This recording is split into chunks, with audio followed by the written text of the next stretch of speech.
بسم الله الرحمن الرحيم الحمد لله رب العالمين وصلى الله على نبينا محمد وعلى آله وصحبه وسلم. I would like to begin this meeting inshallah by refuting some of the lies made against our Prophet sallallahu alaihi wasallam concerning his marriages. Although we touched upon this in some aspects before when we talked about the mothers of the believers, but further clarifications or discussion here in refuting some of the lies. For example, the lie that we'll focus upon today is that he has a lustful inclination towards women, busying himself with women, and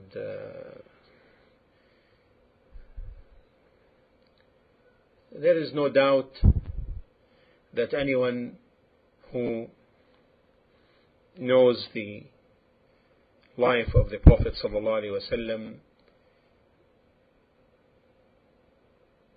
would know that this is definitely a lie. His marriages, alayhi salatu wassalam, the mere objective of them was not solely for enjoyment, although this is something natural. No human is denounced on this if he seeks marriage to satisfy the natural inclinations towards fulfilling one's desires and enjoyment. However, the objective of his marriages, alayhi salatu wassalam, was far greater than this, and with a great noble objective.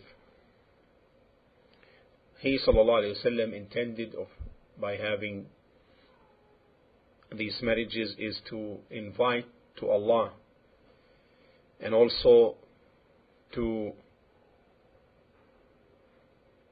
take care of relations which the invitation to Allah necessitates, like family ties, having vast relations with the tribes,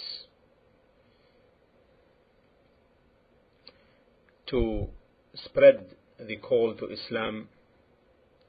And from the benefits is also inclining the hearts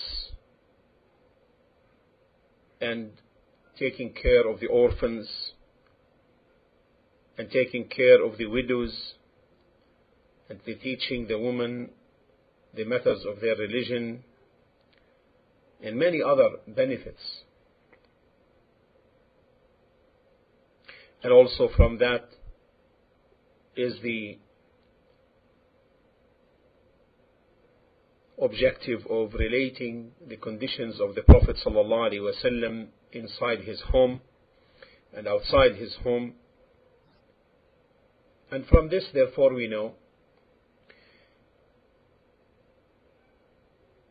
that he ﷺ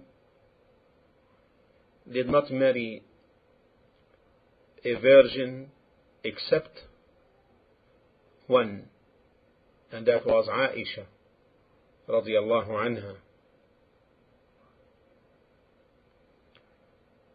And most often the one who seeks enjoyment only seeks to get married to a virgin. But he sallallahu alaihi wasallam, out of the 11 marriages,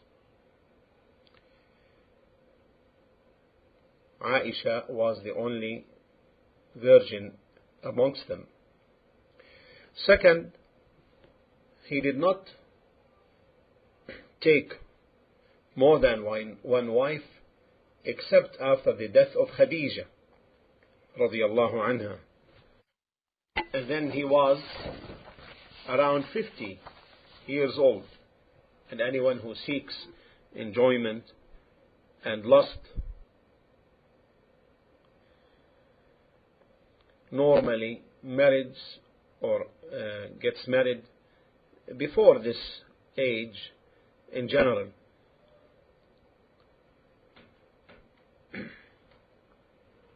And then fourthly, the great tasks and the noble actions which the Prophet ﷺ indulged in after the prophethood and messengership took most of his time and most of his energy.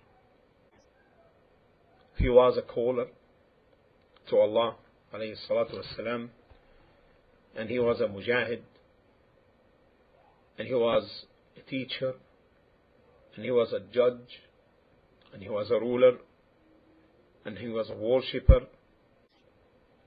So he wasn't busy with the women of his marriages,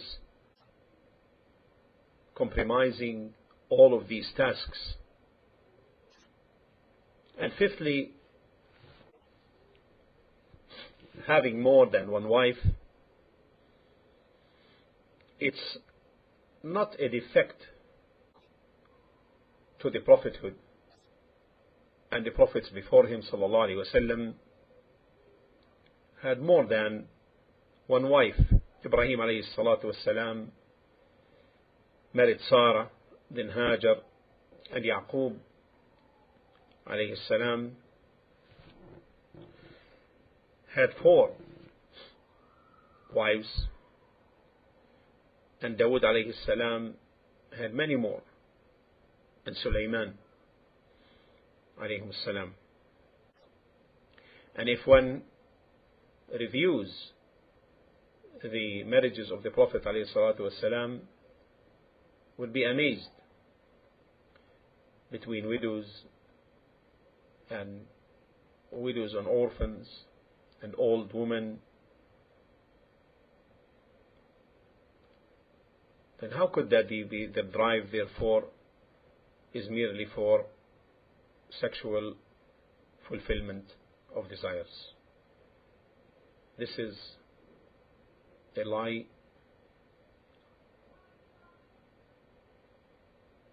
and anyone who may have taken by this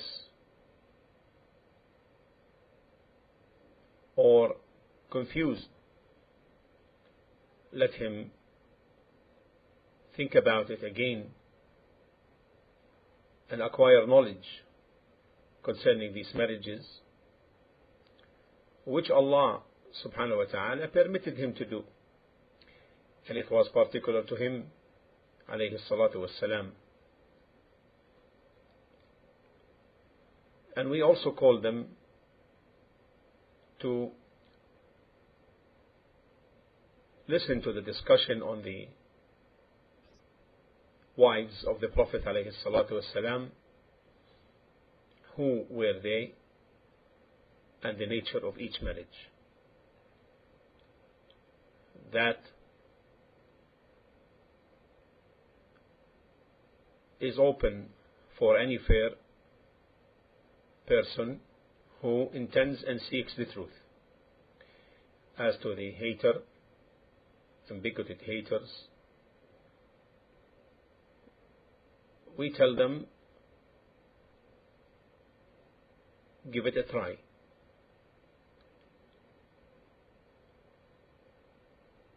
Maybe you will be surprised. Ask Allah subhanahu wa ta'ala to guide those who seek the truth